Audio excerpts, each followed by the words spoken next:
Señor, bendecimos tu santo nombre, Padre. Hemos exaltado tu nombre con cantos que preparan, Señor, de alguna manera nuestros corazones, nuestras mentes para disponerse a ti, Señor, a tu palabra.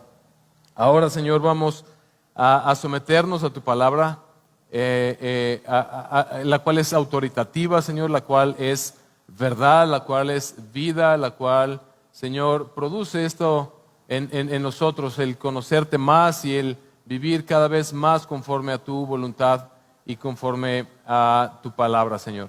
Queremos rogarte que tú nos ayudes hoy, Señor, a comprender, que nos des un corazón humilde, sencillo, Señor, que tu Espíritu Santo empodere, Señor, la palabra hablada, Señor. Mis palabras, que la única intención que tienen, Señor, es exponer, Señor, lo que tú has dicho, Padre, y que sea tu Espíritu el que obre en cada uno de nosotros, generando convicciones, Señor, generando en cada uno de nosotros un deseo y un anhelo por vivir para ti y por ti hasta la eternidad, Padre. Te lo suplicamos en el nombre de Jesús.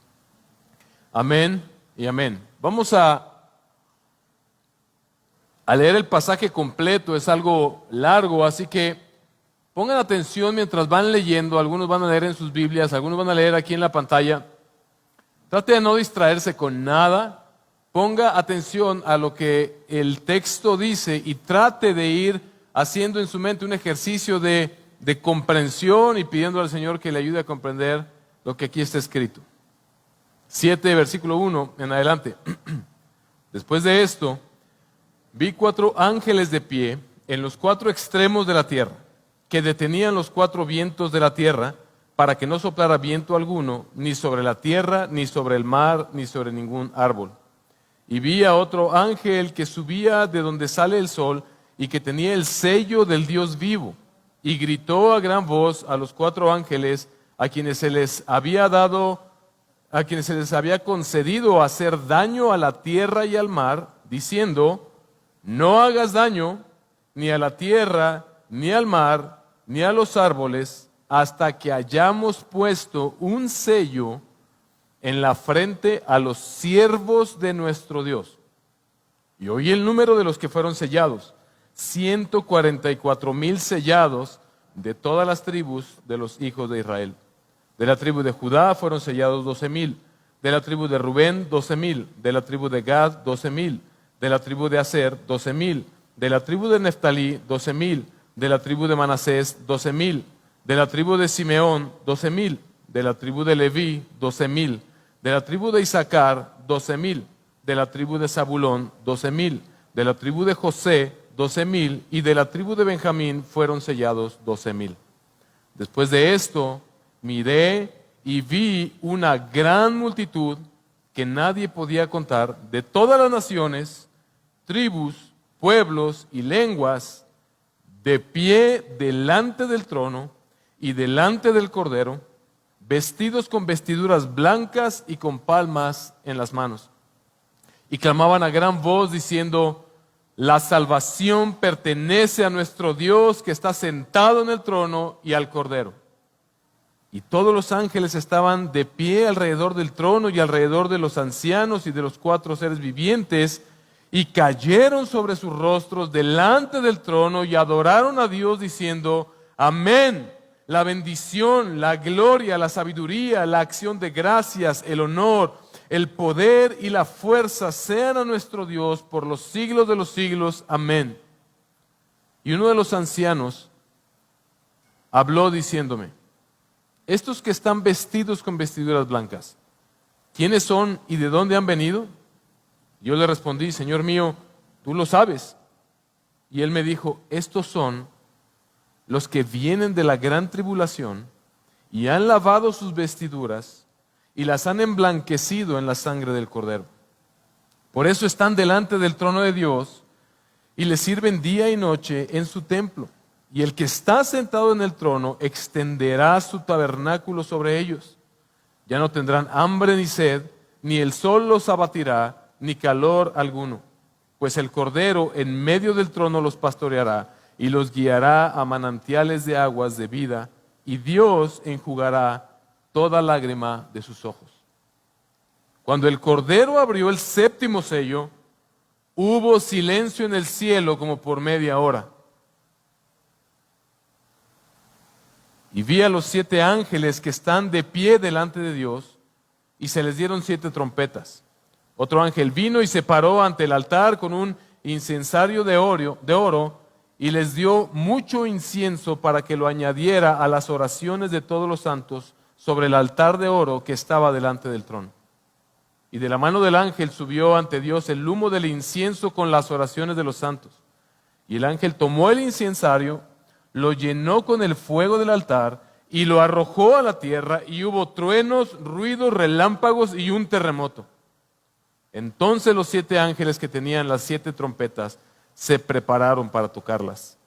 El primero tocó la trompeta y vino granizo y fuego mezclados con sangre, y fueron arrojados a la tierra, y se quemó la tercera parte de la tierra, se quemó la tercera parte de los árboles, y se quemó toda la hierba verde. El segundo ángel tocó la trompeta, y algo como una gran montaña ardiendo en llamas fue arrojado al mar, y la tercera parte del mar se convirtió en sangre. Y murió la tercera parte de los seres que estaban en el mar y que tenían vida, y la tercera parte de los barcos fue destruida. El tercer ángel tocó la trompeta, y cayó del cielo una gran estrella ardiendo como una antorcha, y cayó sobre la tercera parte de los ríos y sobre los manantiales de las aguas. Y el nombre de la estrella es ajenjo. Y la tercera parte de las aguas se convirtió en ajenjo, y muchos hombres murieron por causa de las aguas, porque se habían vuelto amargas. El cuarto ángel tocó la trompeta, y fue herida la tercera parte del sol, la tercera parte de la luna y la tercera parte de las estrellas, para que la tercera parte de ellos se oscureciera y el día no resplandeciera en su tercera parte, y así mismo la noche. Entonces miré y oí volar a un águila en medio del cielo, que decía a gran voz: ¡ay, ay, ay de los que habitan en la tierra a causa de los toques de la trompeta, que faltan, que los otros 3 ángeles están por tocar! En el capítulo 6, la semana pasada, nosotros vimos que el Cordero que es digno de abrir los sellos de los propósitos de Dios, de juicio y de redención, comienza a abrir los primeros 5 y 6 sellos. Vemos que con los primeros 4 sellos, 4 jinetes comienzan a ejecutar los juicios de Dios de destrucción y de calamidad. Eso vimos al principio la semana pasada. También vimos un 5º sello que nos muestra que en medio de los juicios de Dios, la iglesia es perseguida a causa del testimonio de ellos, y muchos son martirizados, y los vemos a ellos clamando por justicia y por la venganza de Dios. Pero esta iglesia es llamada a perseverar, y se les dice: esperen un poco más. Y dice el texto: y se les dio a cada uno una vestidura blanca, que vimos que simboliza esta salvación que Cristo les da. Y se les dijo que descansaran un poco más de tiempo, hasta que se completara también el número de sus consiervos y de sus hermanos, que habrían de ser muertos como ellos lo habían sido, dice el texto. Vemos que los tremendos juicios de Dios comienzan a caer sobre las naciones de la tierra con esta ira de Dios contra el pecado del hombre. Pero también vimos que a pesar de esto, los hombres permanecen en su rebelión y en su incredulidad, como lo podemos ver en los versículos 15 y 16, o desde el 15 hasta el 17 del capítulo 6, en donde en lugar de arrepentirse, en lugar de rendirse delante de Dios y delante del Cordero, vemos que ellos buscan refugio y buscan esconderse de la presencia de Dios. Y entonces ellos mismos formulan esta pregunta: ¿quién entonces podrá sostenerse? Y decían a los montes y a las peñas: caed sobre nosotros y escondednos de la presencia del que está sentado en el trono y de la ira del Cordero, en lugar de arrepentirse. Porque ha llegado el gran día de la ira de ellos, ¿y quién podrá sostenerse? ¿Y quién podrá sostenerse? Pon en tu mente esta pregunta. Porque este capítulo 7 que vamos a ver el día de hoy, en primer lugar, parece ser como un intermedio entre el sexto y el séptimo sello que vemos en el capítulo 6 y en el capítulo 8, donde se vienen ejecutando estos juicios terribles de Dios, pero aquí el capítulo 7 parece como un paréntesis. Si lo logran ver, capítulo 6, juicio, juicio, juicio. Capítulo 8, juicio, juicio, juicio. Pero el 7 es como un intermedio. Y vemos que algo está sucediendo, algo extraordinario está sucediendo, algo que es sumamente alentador está sucediendo en el capítulo 7. Y lo podemos ver en los versículos 1 al 12, donde pudiéramos decir Dios identifica y marca a su pueblo escogido. Y después en los versículos 13 al 17 pudiéramos ver que Dios efectivamente rescata a su pueblo. En el capítulo 7, en el versículo 1, vemos una tremenda imagen donde vemos que en el capítulo 6 se venían desarrollando estos juicios y vemos que estos ángeles que están listos para ejecutar los juicios de Dios, estos 4 ángeles que están en los 4 extremos de la tierra, vemos que están deteniendo los vientos, está todo listo para ejecutar el juicio de Dios, para desatar los juicios de Dios que vienen sobre la tierra. Pero entonces vemos que en el versículo 2 y 3 algo sucede. Un quinto ángel, versículo 2, y vi a otro ángel que subía de donde sale el sol y que tenía el sello del Dios vivo y gritó a gran voz a los 4 ángeles a quienes se les había concedido hacer daño a la tierra y al mar, diciendo: no hagáis daño ni a la tierra, ni al mar, ni a los árboles, hasta que hayamos puesto un sello en la frente a los siervos de nuestro Dios. Un ángel de parte de Dios surge de algún lugar en el trono, en el escenario del trono, y les dice: deténganse, aún no ejecuten estos juicios hasta que el pueblo de Dios sea sellado. El pueblo escogido, aquel pueblo que Dios conoce desde antes de la fundación del mundo y que fue separado y escogido para Él, será sellado. Y entonces los juicios se ejecutarán. Esta escena sin duda nos recuerda a Ezequiel, capítulo 9, versículos 4 en adelante, lo pueden ver ustedes, en donde Dios ejecuta este juicio sobre su propio pueblo a causa de la infidelidad de su pueblo, a causa de la idolatría de este pueblo.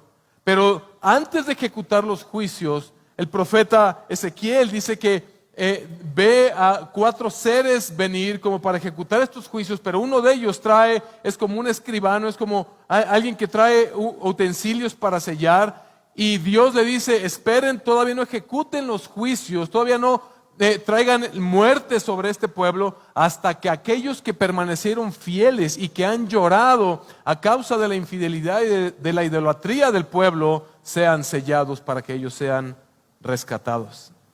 La diferencia es que ahora esta escena parece que ya no es para un momento específico, sino para un sello que nos separa para una eternidad.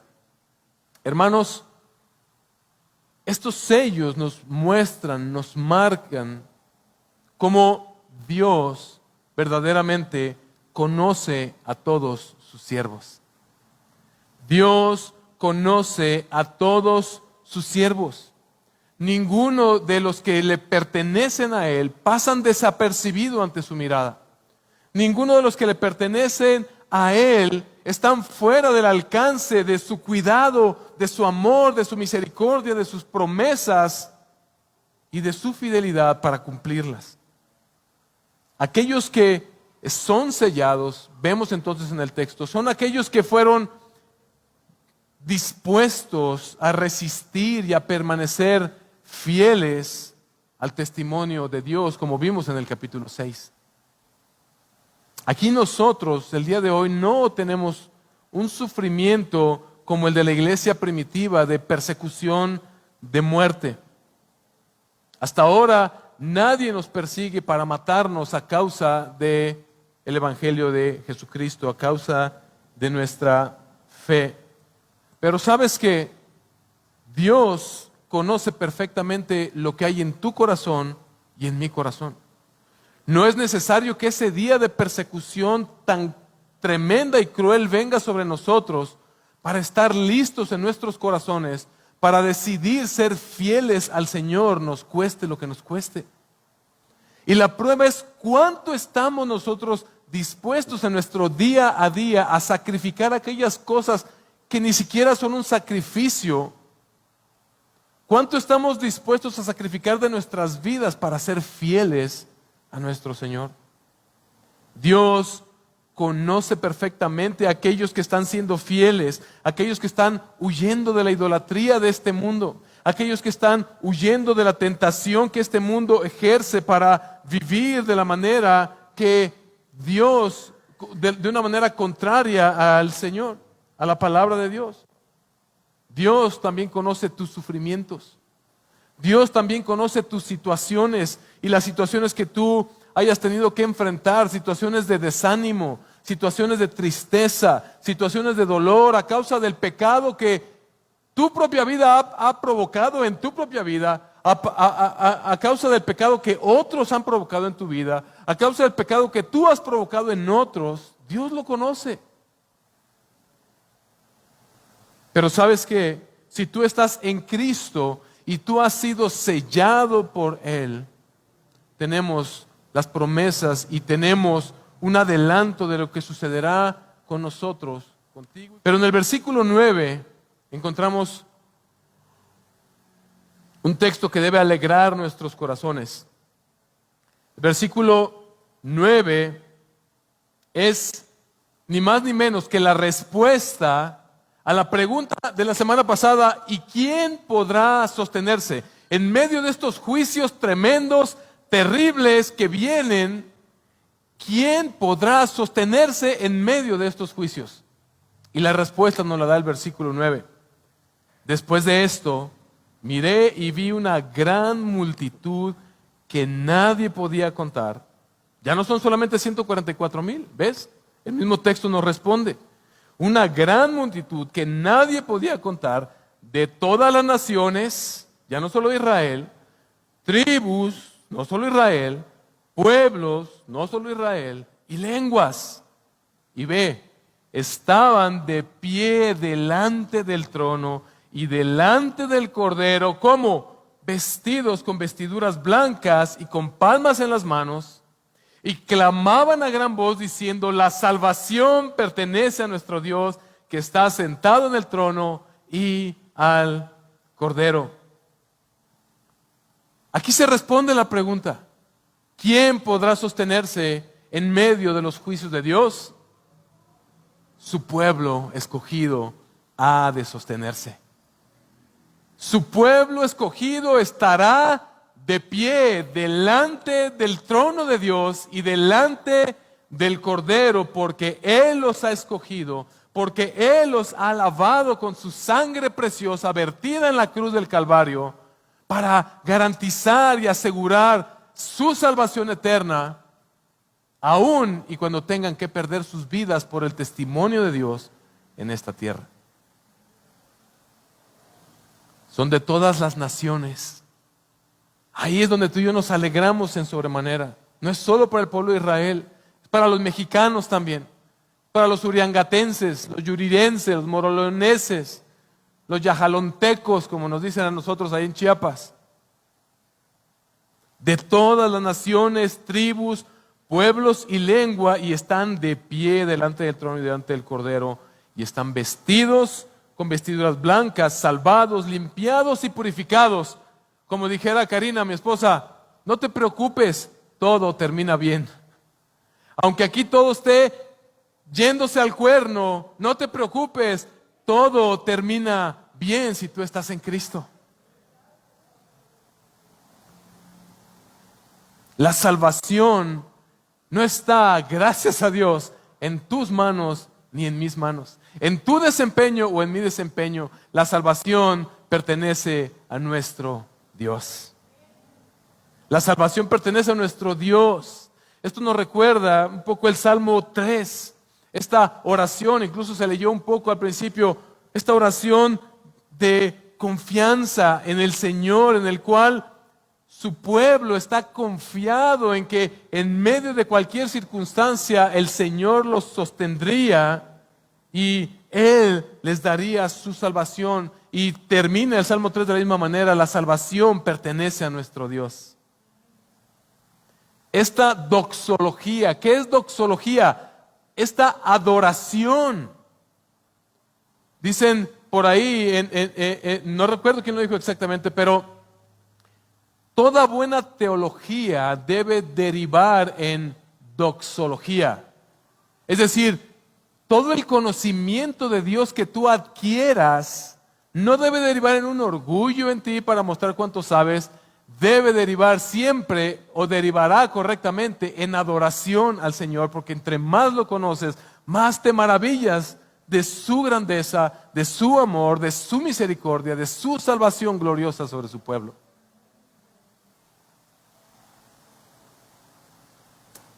Esta doxología que expresan todos los que están en el escenario del trono, glorificando a Dios por tan grande misericordia y por tan gloriosa salvación. ¿Ves cómo los ángeles mismos caen sobre sus rostros al escuchar esto?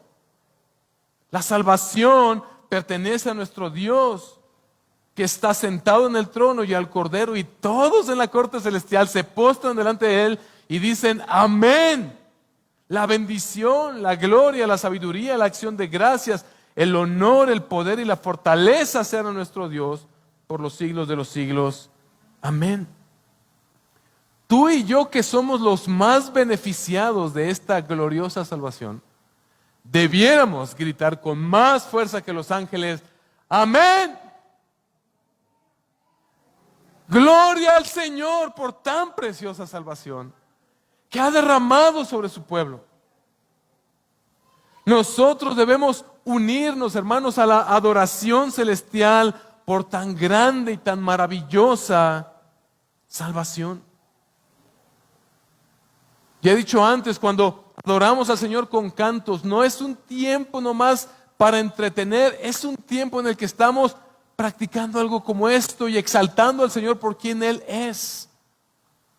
No te pierdas el privilegio de cantar al Señor con alabanzas. Jóvenes, adolescentes, niños, algunos de ustedes no cantan durante el tiempo de adoración. Sienten que es algo como ridículo para ustedes. Ridículo va a ser que te pierdas de la bendición de unirte a los coros celestiales para adorar al Señor, quien es digno de gloria. Este, hermanos, es un tiempo en el que hemos visto nosotros a Dios salvar. Hemos visto a Dios salvarnos a nosotros. Hemos experimentado su salvación. Y también hemos visto a Dios salvar a otros, salvar a millares a través de la predicación fiel del Evangelio, y nos ha hecho partícipes de ello. Nos ha dado la oportunidad de compartirles a otros y que crean. Aunque la estadística es baja, le predicas a 100 y creen 2 o 3. Mira, esto no está en tus manos ni en mis manos. Tu trabajo y mi trabajo es seguir predicando el Evangelio, seguir llamando al arrepentimiento. Pero ¿sabes qué? Dios, así como te salvó a ti y a mí, Él sigue salvando el día de hoy. Y nosotros podemos adorarle por tan gloriosa salvación, sin importar nuestras circunstancias, sin importar lo que esté sucediendo en el mundo. Dios sigue salvando. Sigamos nosotros predicando este bendito evangelio de nuestro Señor Jesucristo. Basta ya del tiempo, hermanos, que fue muy necesario para nosotros como congregación de meternos un poco y encerrarnos un poco para aprender, para conocerlo verdaderamente, para entender las doctrinas del evangelio, para conocerlo más. Pero es el tiempo ya de salir y predicar y anunciar este evangelio, porque Dios sigue salvando, y la manera en que Él salva, como dice el apóstol Pablo, es a través de la predicación del evangelio.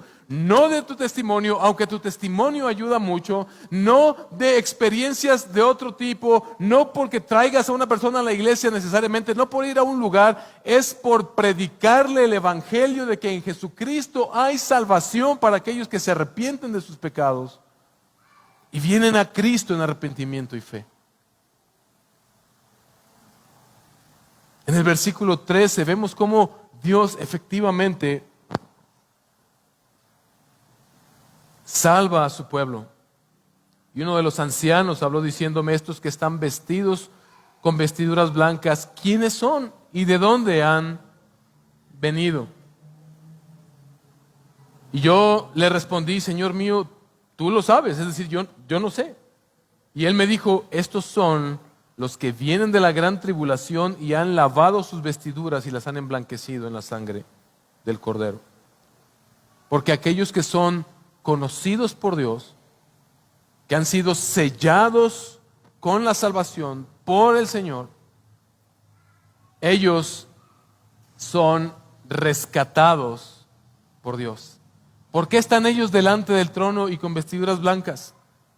Porque fueron rescatados de la gran tribulación. Porque no sufrieron el mismo juicio que los incrédulos. Porque no fueron destruidos con la destrucción que viene con los juicios de Dios. Porque en este paréntesis que estamos viendo, Dios rescata a su pueblo. Dios, en medio de sus juicios, salva a su iglesia. Dice el anciano: son los que vienen de la gran tribulación. Esto no quiere decir que tú y yo no vamos a sufrir. Esto no quiere decir que esta salvación, como que empiezan los juicios y luego se va a detener el tiempo y luego la iglesia, pues todos son sellados, escogidos, ellos no van a sufrir. No, vamos a seguir viendo durante el transcurso del libro de Apocalipsis cómo es muy probable que incluso suframos más en esta tierra, pero sellados con la salvación de nuestro Dios y con nuestro futuro asegurado. Dice que son los que vivieron la gran tribulación, pero están de pie, como vimos en el texto, están de pie delante del trono porque fueron sellados, fueron preservados, fueron guardados, fueron rescatados por Dios. Fueron lavados de sus pecados, dice ahí, y sus vestiduras fueron emblanquecidas por la sangre del Cordero. No es poca cosa lo que Cristo hizo por ti y por mí. El cristianismo no es otra religión. El cristianismo no es un sistema de pensamiento, no es un sistema político, no es una ideología. El cristianismo es la verdad de que Dios ha decidido salvar de los juicios que Él ejercerá sobre este mundo de destrucción y calamidad a todo aquel que en Jesucristo crea para salvación. Es trascendente.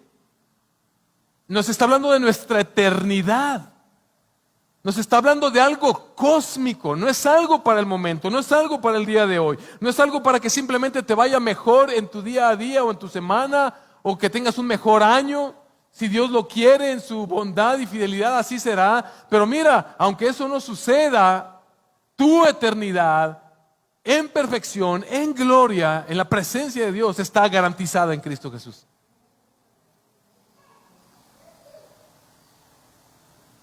Estos que fueron lavados por la sangre del Cordero estuvieron dispuestos a sufrir y a permanecer fieles y a resistir al mundo porque se identificaban con el Cordero. ¿Te identificas tú con el Cordero de Dios que quita el pecado del mundo? ¿De verdad quieres ser cristiano? ¿De verdad quieres ser como Cristo? Porque la palabra de Dios nos dice que aquel que quiera ser como Cristo ha de imitarlo incluso en sus padecimientos. No queremos anhelar solamente lo bueno y las bendiciones y la prosperidad que Dios nos puede dar. No, sino que también queremos anhelar, si es necesario, dar nuestra vida por Él, porque Él dio su vida por nosotros. Se identifican con el Cordero porque fueron sellados por Él. La pregunta obligada aquí es esta que acabo de hacer. ¿De verdad es este nuestro anhelo? Estar delante del trono celestial para adorarle por la eternidad, ser hallados fieles delante del Señor, llegar a ese lugar y vivir en perfección por la eternidad bajo su reinado, bajo su dominio? ¿O sufrimos el síndrome de Estocolmo, como dice mi amigo Nicolás Osorio, un amigo de Colombia, y tengo que darle el crédito porque me encantó esta ilustración que él utilizó en un taller de predicación que tuvimos, donde él decía, es que muchos cristianos tienen como el síndrome de Estocolmo. ¿Sabes cuál es el síndrome de Estocolmo? Es aquellas personas que han sido secuestradas y en ese secuestro, en esa privación de su libertad, de alguna manera se enamoran o son cautivados por sus secuestradores y después no quieren ser libertados, no quieren ser liberados. O hay un conflicto entre quedarse o irse. Ese es el síndrome de Estocolmo. Y muchas veces en nuestro cristianismo podemos estar corriendo el peligro de vivir bajo el efecto de un síndrome de Estocolmo espiritual, en el cual como que no nos alcanzamos a decidir si verdaderamente queremos esa gloria que nos ha sido prometida o queremos la falsa gloria que el mundo ofrece, la falsa satisfacción que el mundo ofrece. Como que estamos entre azul y buenas noches, como que estamos entre sí, pero no, pero esto todavía me atrae, esto que me tiene cautivo todavía me gusta, me he llegado a enamorar de mi pecado, me he llegado a enamorar de la vida que estoy viviendo en esta tierra, tanto que no contemplo aquella gloria que Dios tiene para mí. Pero dice el texto que aquellos que fueron lavados por la sangre del Cordero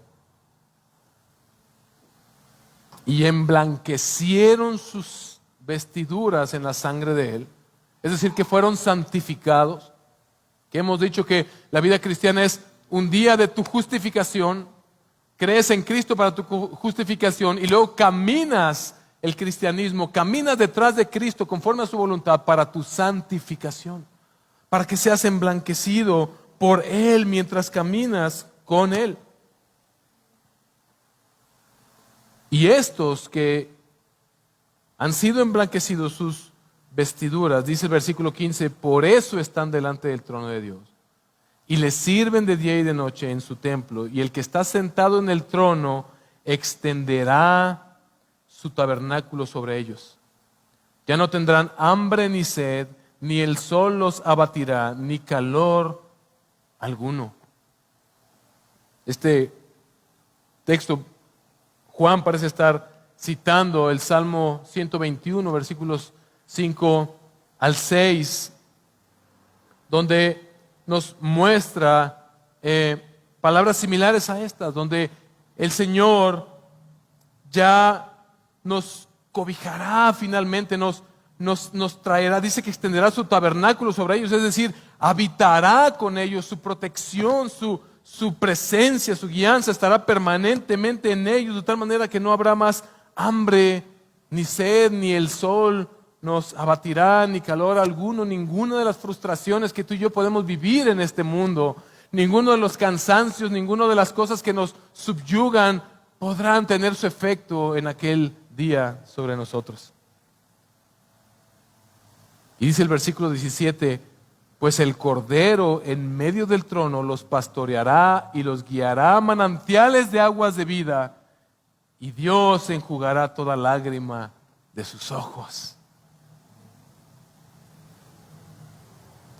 Sin duda esto nos recuerda, esto que menciona el versículo 17, al Salmo 23, versículo 2, donde el salmista alude al Señor como nuestro pastor que nos guía a manantiales de agua. Jehová es mi pastor, nada me faltará.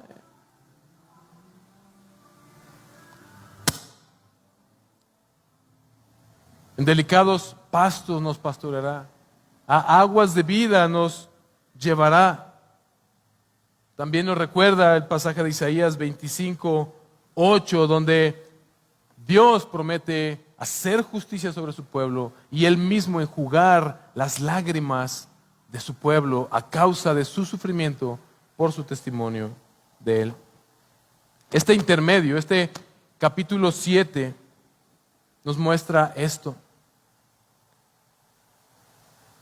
Nos muestra cómo lo que Dios nos promete, o dicho de otra manera, lo que Dios ha prometido para su pueblo lo cumplirá.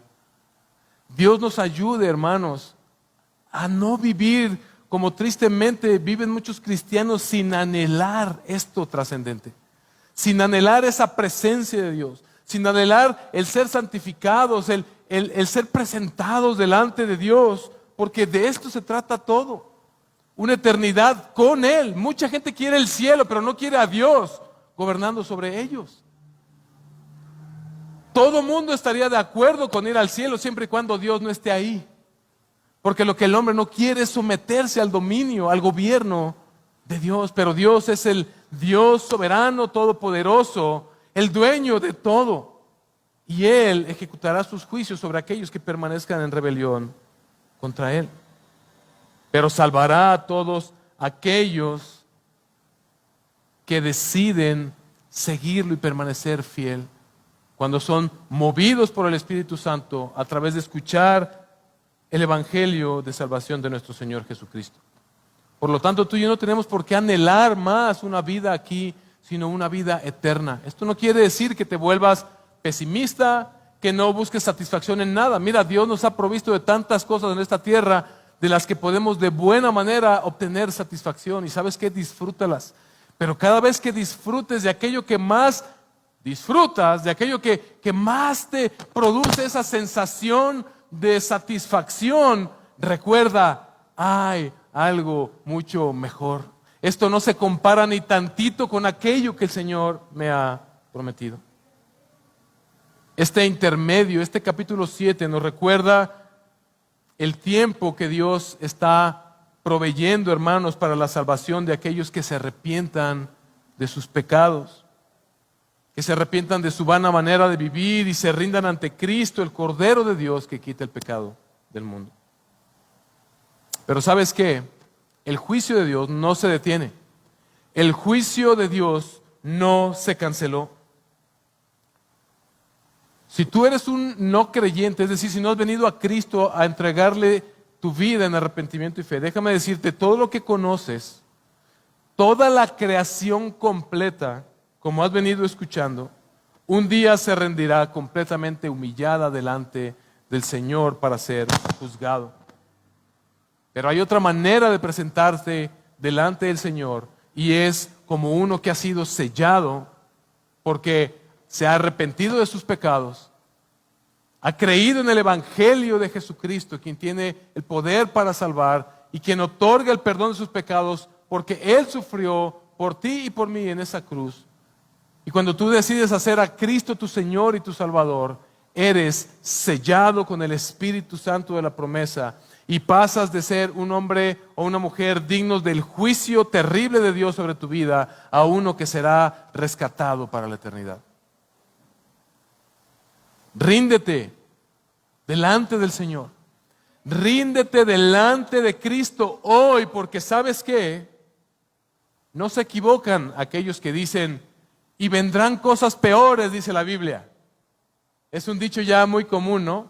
Y la gente lo usa para mofarse, y la gente lo usa para reírse. Y vendrán cosas peores, dice la Biblia. No está intrínsecamente mal decirlo.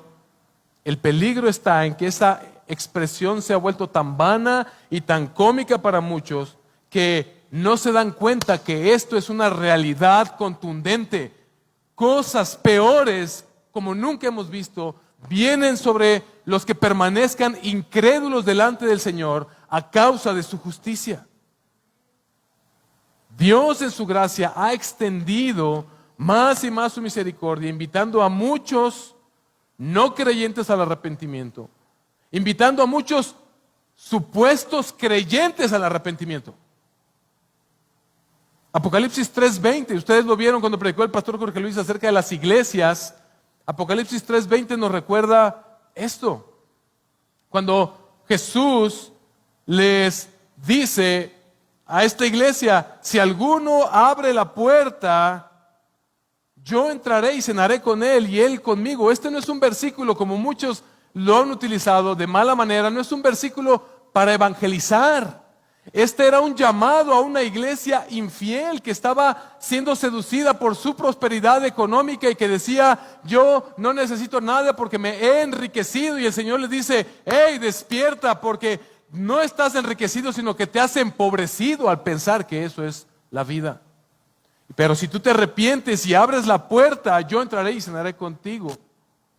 Dios está llamando el día de hoy también a todos aquellos cristianos que solamente están coqueteando con el cristianismo, que no se han afirmado en Cristo, porque sabes que los juicios de Dios no se detienen.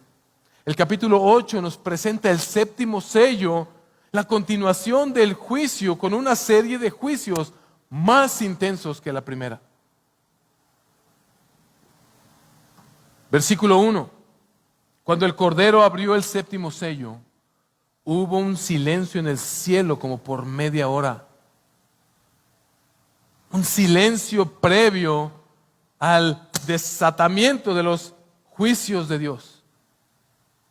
Este silencio nos pone en una tensión, como en estas películas donde de pronto algo tremendo, terrible va a suceder, y este silencio previo que prepara el ambiente para decir, ya viene, es definitivo, ahora serán ejecutados estos juicios de Dios.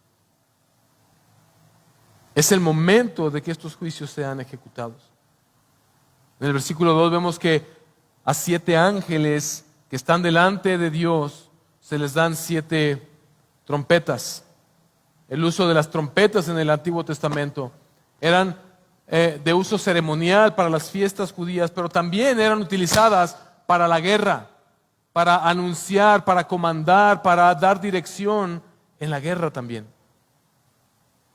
En el versículo 3 y 4 vemos algo que está sucediendo con la iglesia en medio de estos juicios. Otro ángel vino y se paró ante el altar con un incensario de oro y le dio mucho incienso para que lo añadiera a las oraciones de todos los santos sobre el altar de oro que estaba delante del trono. Y de la mano del ángel subió ante Dios el humo del incienso con las oraciones de los santos. Qué increíble contraste, este silencio y Dios escuchando en medio de ese silencio las oraciones de los santos, que ascienden ante Él como un humo agradable, de un incienso agradable a Dios. El incienso en el Antiguo Testamento se usa como un simbolismo de las oraciones de los santos. El libro de Levítico y una parte de los Salmos nos recuerdan este uso del incienso en el altar santo que estaba en el tabernáculo, en el lugar santísimo. Y ahora tenemos una figura en el escenario del trono de Dios, donde hay un altar sagrado, de tal forma que el altar del Antiguo Testamento que vemos en la Biblia era una figura de un altar que está delante del Señor, en el cual no se alimenta con un incienso cualquiera, sino las oraciones mismas de su pueblo que llegan delante del Señor y que son alimentadas por este ángel que agrega más incienso, como lo vemos aquí en el texto. Pero ¿qué son esas oraciones de los santos? ¿Qué está orando la iglesia? El versículo 10 del capítulo 6, vimos la semana pasada, nos da una gran idea de qué está orando el pueblo de Dios. Y clamaban a gran voz diciendo, ¿hasta cuándo, oh Señor, santo y verdadero, esperarás para juzgar y vengar nuestra sangre de los que moran en la tierra? La iglesia ora para que los juicios justos de Dios se lleven a cabo, para que Dios establezca definitivamente su justicia y ejecute su venganza santa. ¿Cuál es tu papel y mi papel en medio del tiempo que nos ha tocado vivir entre la primera y la segunda venida de Cristo?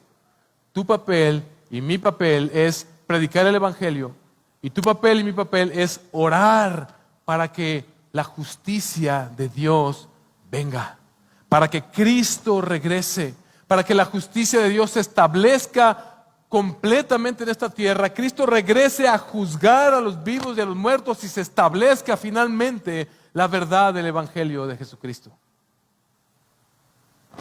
Dice que ellos oraban por justicia y por venganza.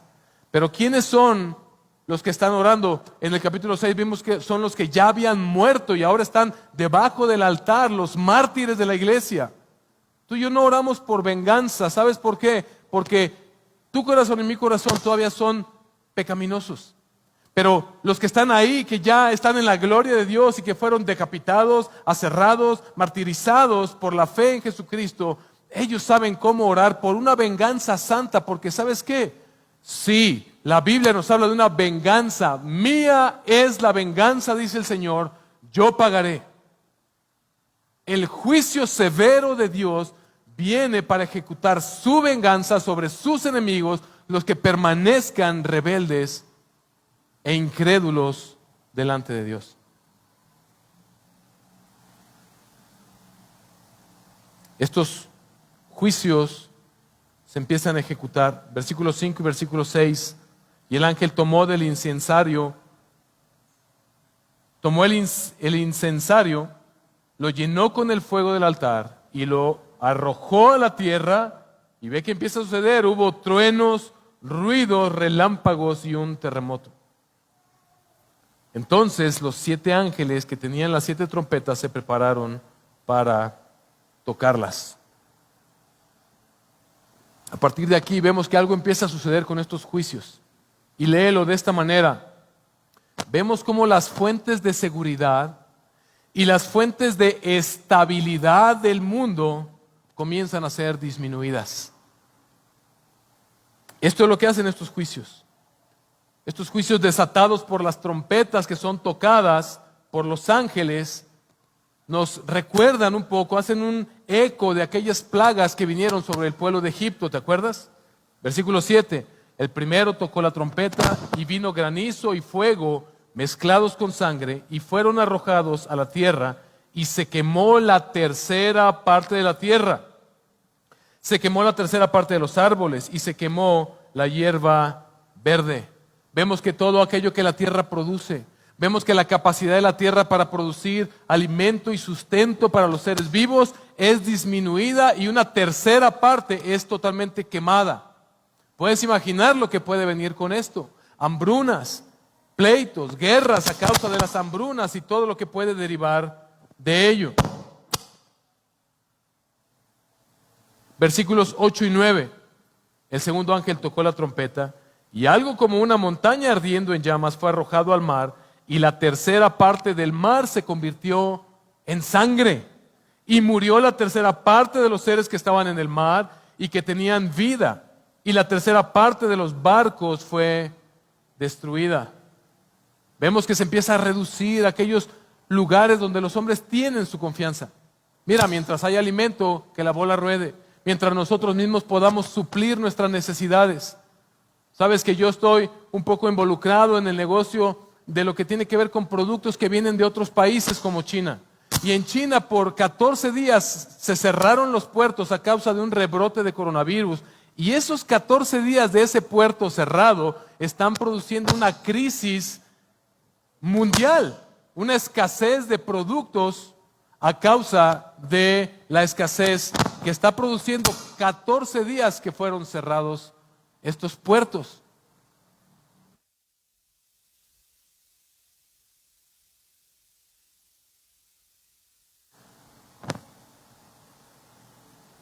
Y ahora vemos que algo sucede, algo como una gran montaña ardiendo, dice que cae en el mar y la tercera parte del mar se convirtió en sangre. Todos los animales que hay en el mar, los peces y todo aquello que también sirve de alimento para el hombre. Y vemos que los barcos que están en el mar, pásenme el micrófono inalámbrico, por favor.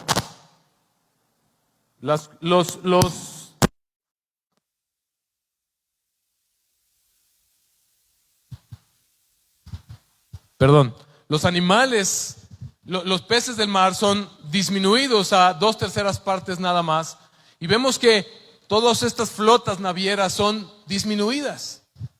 Imagínate cuando algo como eso suceda. No sabemos si va a suceder de manera literal, pero sí vamos a ver los efectos que esto nos muestra en el pasaje.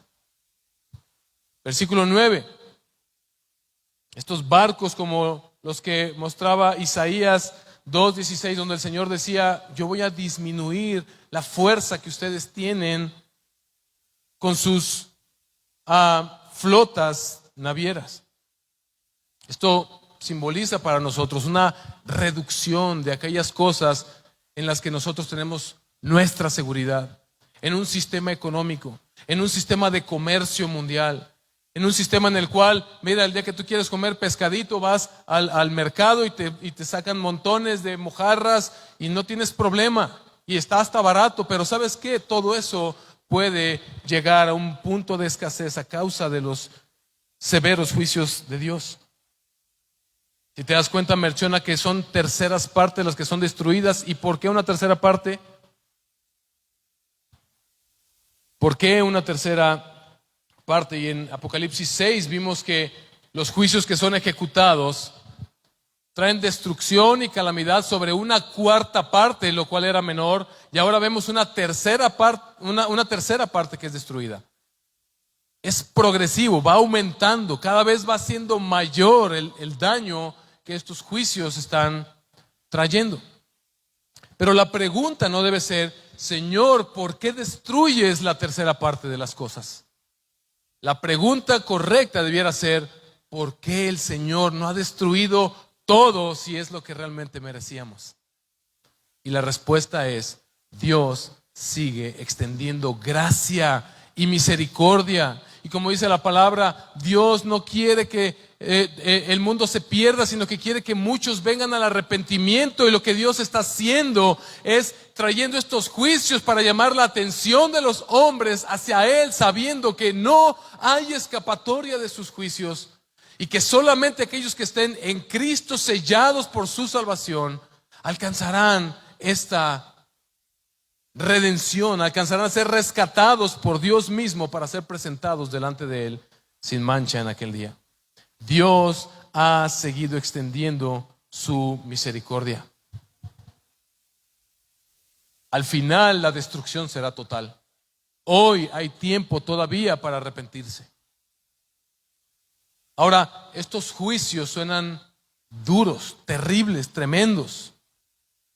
Alguien pudiera preguntar: ¿esos juicios de Dios no son exagerados?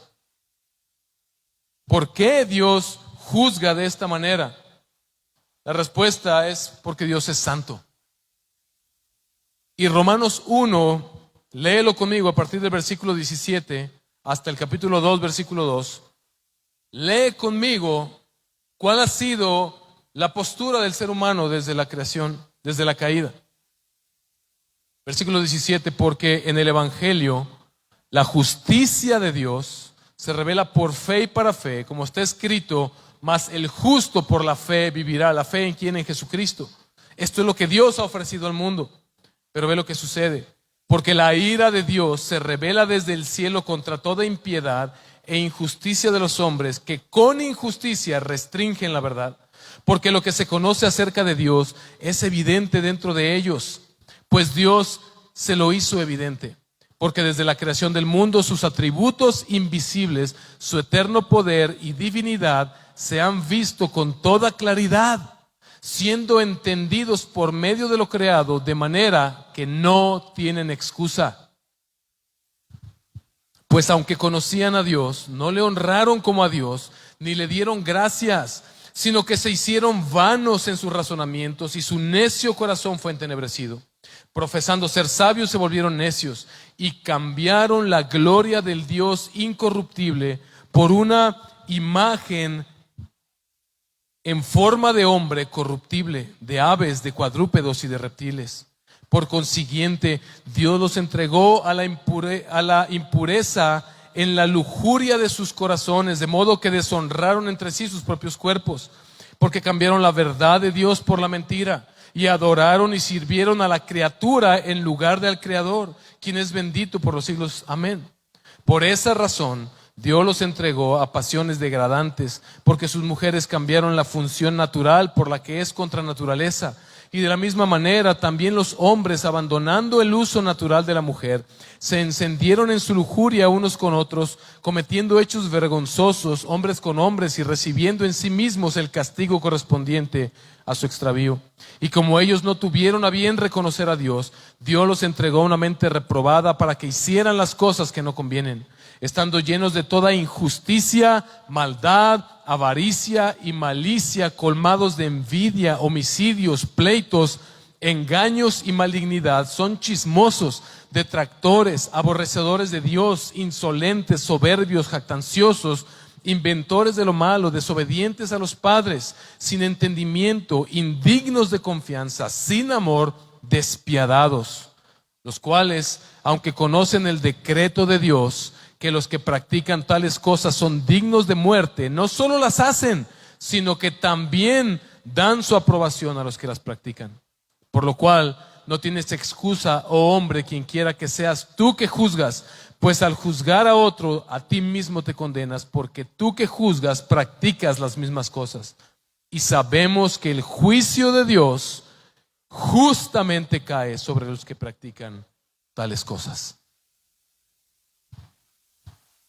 La misericordia de Dios se sigue extendiendo, concediendo oportunidad para el arrepentimiento. Los juicios de Dios han venido para llamar la atención de los hombres, pero los hombres han decidido permanecer en incredulidad. Los terribles juicios de Dios, hermanos, vienen sobre la tierra y vienen sobre los habitantes incrédulos en esta tierra. Pero también, como vimos, la segura preservación, la segura salvación de Dios estará sobre todos sus siervos, aquellos que están dispuestos a resistir y a permanecer fieles al testimonio del Cordero. Esto que hemos visto hoy es lo que debe moldear en nosotros una perspectiva correcta, hermanos, de todas las cosas a la luz de la eternidad. Una perspectiva correcta de nuestras vidas, de cómo estamos viviendo nuestras vidas, cómo estamos usando nuestro tiempo, cómo estamos usando nuestros recursos, dónde está nuestro corazón verdaderamente. Una correcta perspectiva también acerca de nuestras circunstancias personales. Una correcta perspectiva de las circunstancias que están aconteciendo en todo el mundo a nuestro alrededor. De una correcta perspectiva de los juicios de Dios a causa del pecado del hombre. Y una correcta perspectiva de la gracia de Dios derramada sobre este mundo en Jesucristo. Dios no está buscando castigar, Dios está buscando salvar. Es el hombre el que ha rechazado el evangelio de nuestro Señor Jesucristo. Nadie puede decir, es que yo no sabía. Por eso predicamos el evangelio. Hermanos, Dios conoce a aquellos que han sido fieles huyendo de la idolatría de este mundo, resistiendo a este mundo. Y sabes que Él los sostendrá y Él los rescatará en medio de estos juicios que Dios traerá. Este es un tiempo en el que nosotros hemos visto a Dios salvarnos a nosotros, salvar a otros y seguir salvando. Por lo tanto, nosotros debemos adorar y glorificar su nombre. Este es un tiempo en el que nosotros hemos visto a Dios salvarnos a nosotros, salvar a otros y seguir salvando. Por lo tanto, tú y yo debemos salir y predicar el evangelio a toda carne. Como vimos en este pasaje, también Dios escucha las oraciones de los santos. Yo espero que tú seas motivado a orar más, al entender lo que es la oración para Dios y lo que es la oración para ti. Orar para que la justicia de Dios finalmente se establezca. El libro de Apocalipsis termina de hecho así: amén, ven Señor Jesús. Que la justicia venga, que la venganza santa, no nuestra venganza, la venganza santa de Dios sobre sus enemigos sea ejecutada. Y la justicia se establezca definitivamente en la tierra y en los cielos. Si tú no eres cristiano, te vuelvo a insistir, los juicios terribles de Dios caerán sobre ti y sobre todo aquel que decida permanecer incrédulo y rebelde.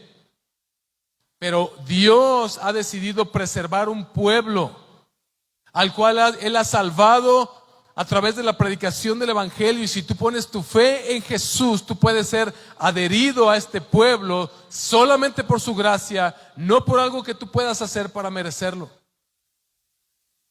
Pero debes arrepentirte de tus pecados, rendir tu vida a Cristo y hacerlo tu Señor y Salvador. Él te llama hoy a rendir tu vida en arrepentimiento y que te humilles voluntariamente delante de Él para que no seas humillado para condenación eterna el día del juicio final. Hermanos, el juicio de Dios continúa. Versículo 13. Ay, dice el pasaje. Ay de los que habitan en la tierra a causa de los toques de trompeta que faltan, que los 3 ángeles están por tocar. Oremos. Señor, bendecimos tu santo nombre, Dios. Te exaltamos, Dios, y te glorificamos, no de la manera que debiéramos hacerlo, porque incluso en este momento, Señor, que nosotros elevamos esta oración, ni siquiera nuestro corazón tiene la actitud correcta, Señor. Ni siquiera nuestra mente quiere doblegarse por completo y hay otras cosas en nuestra mente tal vez circundando, Señor. Pero Padre, queremos decirte con nuestros labios y pedirte que se haga verdad y convicción en nuestros corazones que queremos adorarte por la eternidad. Lo que anhelamos, Señor, es tu gloria y tu majestad. Lo que anhelamos es estar contigo por la eternidad, delante del trono de Dios, delante del Cordero que nos ha salvado. Señor, yo te pido que tú purifiques a tu iglesia. Aquellos, Señor, que solamente han estado coqueteando con el Evangelio, Señor, afírmalos en ti, Señor, sabiendo que tus juicios son terribles para los que permanezcan rebeldes ante Él. Pero tu bondad infinita se ha mostrado en Cristo para salvar a todo aquel que entregue por completo su vida a ti y decida permanecer fiel a ti y a tus testimonios, Señor. Gracias, Señor, por la salvación tan grande que provees en Cristo. Gracias, Señor, porque tú has provisto salvación para el pueblo que tú has escogido. Gracias, Dios, porque sigues salvando. Pedimos esta mañana por todas aquellas personas que les hemos predicado, Señor, una y otra vez, Señor, y no se han arrepentido, Señor. Quebranta sus corazones, aterroriza sus corazones, Señor, al saber que se presentarán un día delante del Señor santo y justo para condenación eterna o para salvación si deciden creer en Jesús. Conmueve esos corazones, Señor, y a nosotros motívanos a no cansarnos. Danos un amor verdadero, una pasión verdadera por la gente para salir y predicar este evangelio de salvación, Señor. Que podamos manifestar verdaderamente el amor que tenemos por quienes decimos amar, Señor, no al solapar sus mentiras, no al actuar como ellos quieren que actúen, sino que actuemos, Señor, sino al predicarles el evangelio que los puede rescatar de su pecado y de su maldad, Señor. Porque no hay mayor amor que este que tú has manifestado, Señor, al salvarnos, al morir por nosotros en esa cruz gloriosa. Gracias por tu salvación, Señor.